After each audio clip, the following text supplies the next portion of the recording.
Adina Yoshia Melech Yaneinu V'yayim Kavarenu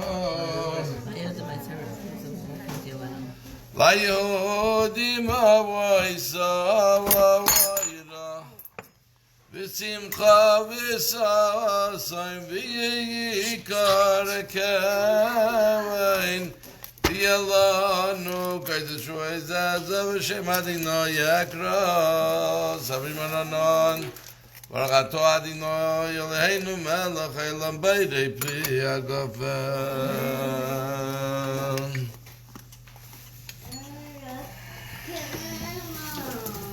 Barakato Adino Yaleinu Melech Elam Beidei Minei Psamim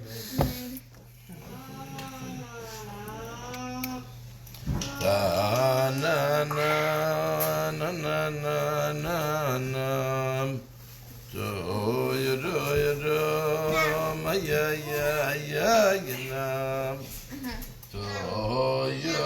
ya ma ya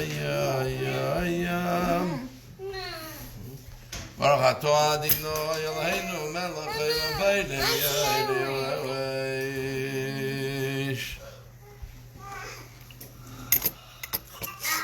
Barakato Adino Yeleinu Melech Olam Havdallah ben Kodesh lechoil ben Or lechoyshach ben Yisrael Amim ben Yoim Hashviyi l'sheishes yimei ha'maaseh Barakato Adino Yam Havdallah ben Kodesh lechoil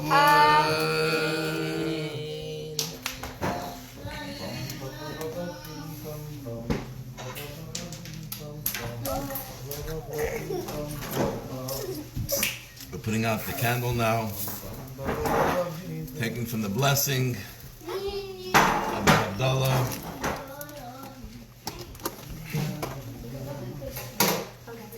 For wisdom, parnasa, livelihood, health, and all the blessings that we are looking for in our life, that we should have them fully and completely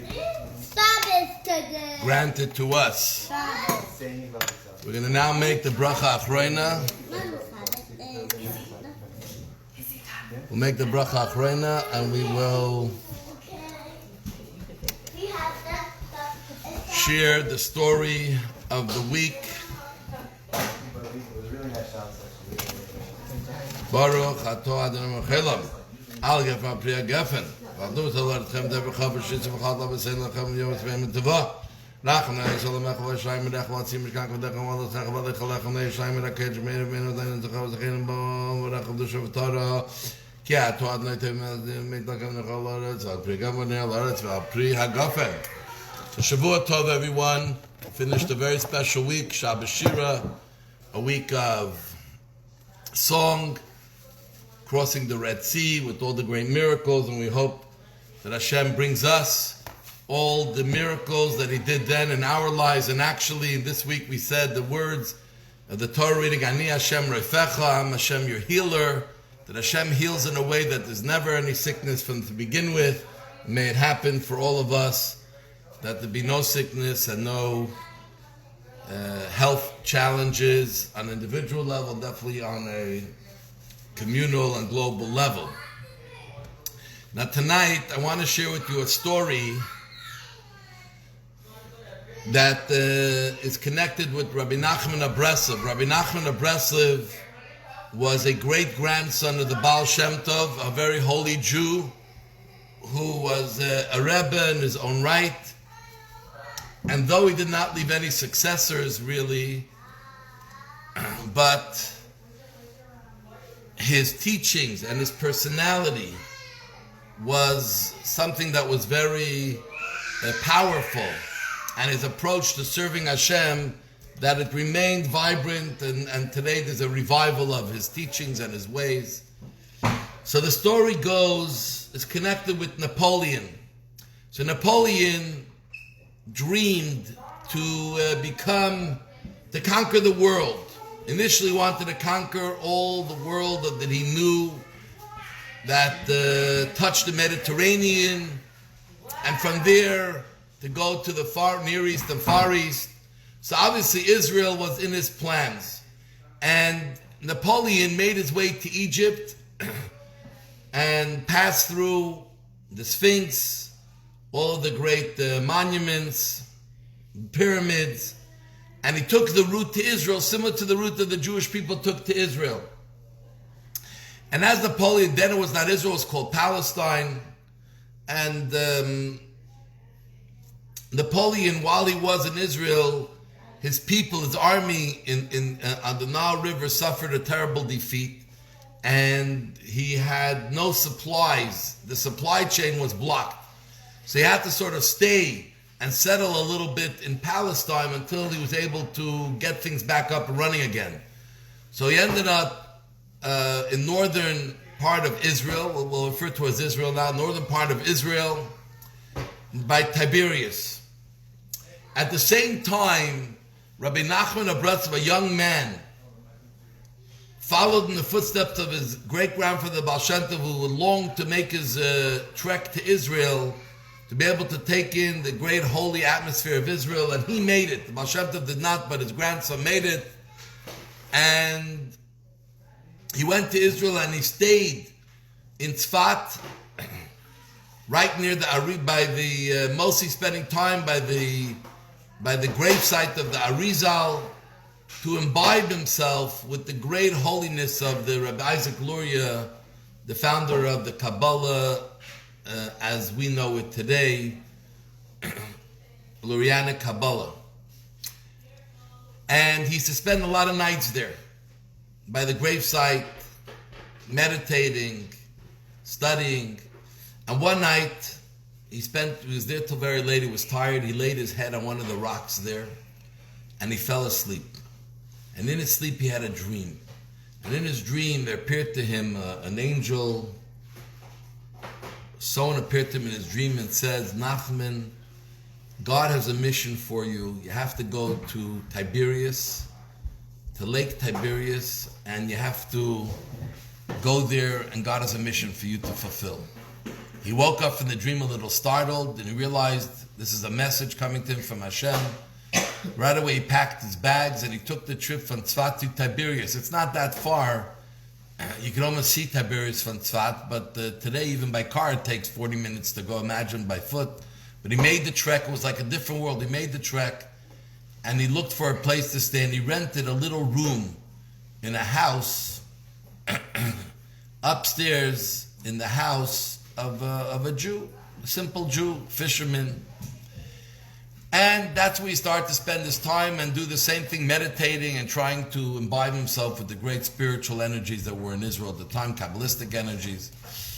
Anyways, one night he's sitting and he's studying, and he hears a lot of noise, screaming and noise. And he's wondering where it's coming from until he realizes it's coming from downstairs. Downstairs there was an old man. His landlord was an old man who was already frail, and he had a son. This man used to be a fisherman. He couldn't fish anymore, so his son used to go fish, and they lived off the meagerly little income that he had from the fishing. And he heard screaming and hitting, so he goes downstairs immediately, and he goes into the house of this old man, and he sees there are a bunch of soldiers who are hitting this guy mercilessly. You see, Napoleon was stuck in Tiberias. His soldiers, many of his soldiers were with him. There was a lot of low morale. So the soldiers started to maraud around and just hurt people, steal from people. The morale was very low. They were not a winning team at that time. So they came to this fellow and they started to tell him, give us all your money. So the guy said, I have no money. So they started to hit him. What do you mean you have no money? Where are you hiding it? Give me your money. And he said, I don't have it. They hit him again, knocked him off his bed. And this is a person who was already half an invalid. And Rav Nachman of Breslov, a young man, sees what's going on, and he screams at the soldiers, what are you doing to this man? And the soldiers turn back and look at him. They see another religious Jew, and they say, who do you think you are? We are Napoleon's army. We're the people who are in control over you. Who do you think you are? You want to get the same beating this guy got? And one of the soldiers stuck his hand out to hit Nachman of Breslov, but all of a sudden, His hands froze. He couldn't move his hand. And then another soldier tried to get close to him, and they all froze in their spot. So he said, leave go of that man right now. Get out of here. I don't want you ever to touch another Jew in this town. And they were so scared, they ran away. Meanwhile, the rumor spread that there's this man who cast this terrible spell on soldiers. Their arms were still hurting even after the incident. The news came to Napoleon.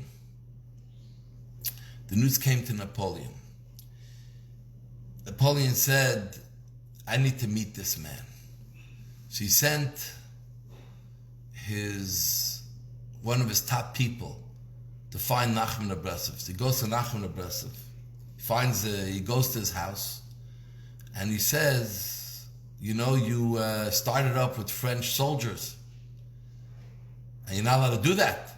So Nachman of Breslov said, listen, your soldiers were mercilessly hitting someone. They're not allowed to do that. That's not part of their mandate. They have no right to hit someone just like that. And the man said, but we're in control here. So Nachman Breslov stood his ground and he said, you're in control when you're fighting a battle, but not just to do whatever your soldiers feel like doing, to try to steal a few dollars and to hurt an old man. Unacceptable. I will not let that happen. And the man was very impressed. Nachman of Breslov didn't talk with aggression, didn't talk with just hatred. He talked very firmly, very respectfully. So he goes back to Napoleon and he says, this man is a special man. He's not a typical guy who started up with our soldiers. He's a respectful man. And in my conversation, I see he's quite a wise man as well. So Napoleon said, I want to visit him, but I don't want him to know it's me.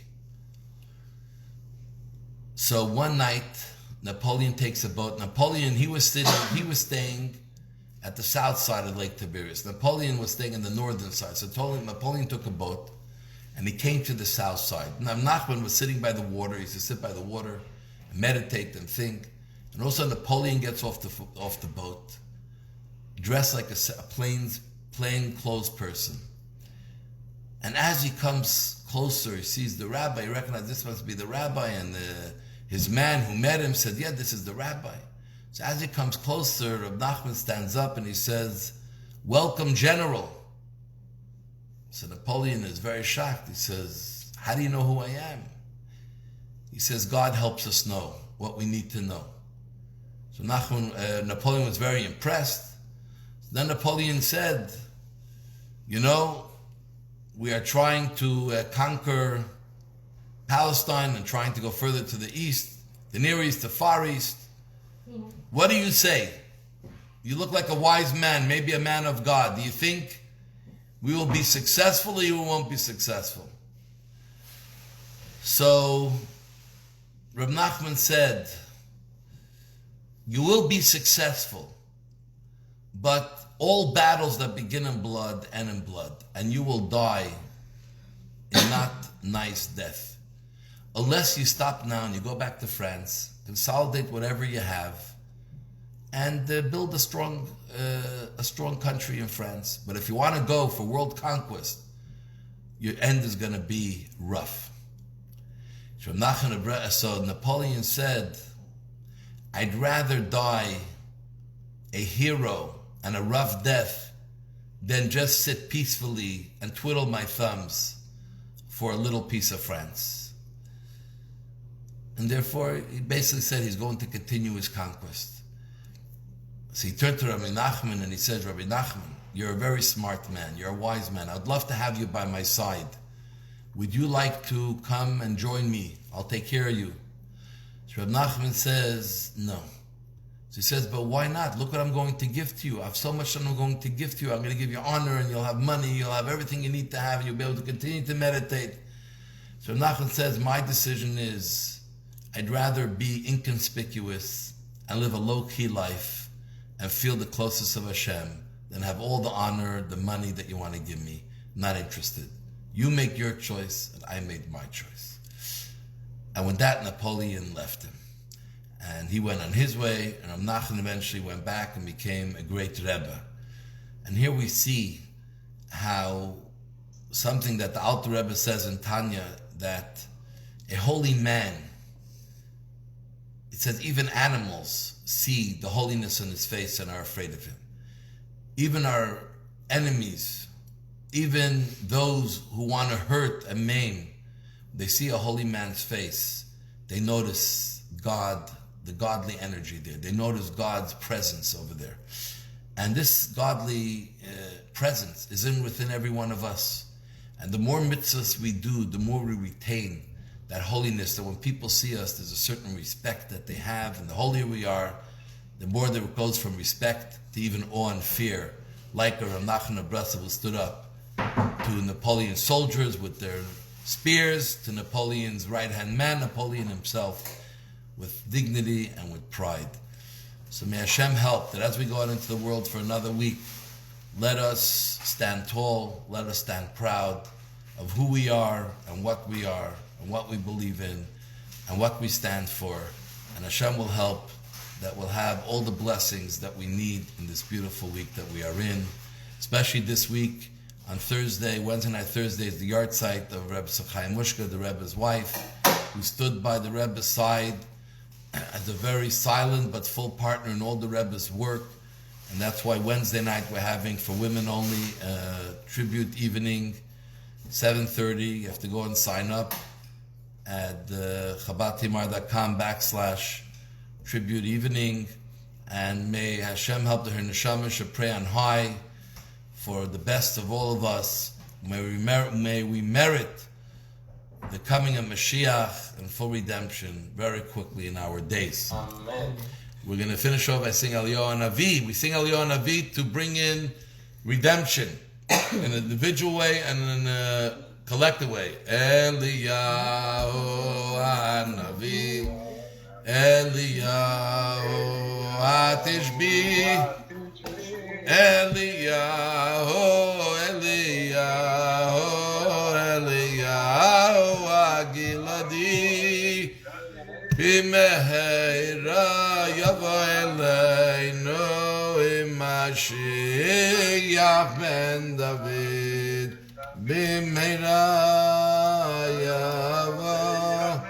yavo eleinu Mashiach ben David, Mashiach ben David. Good Tavach, Shavua Tov. Thank you all for coming on. The first timers, Esther and Bernie, and everyone. It's really special to see you all. Shavua Tov. We love you all. Nice to see you. Great.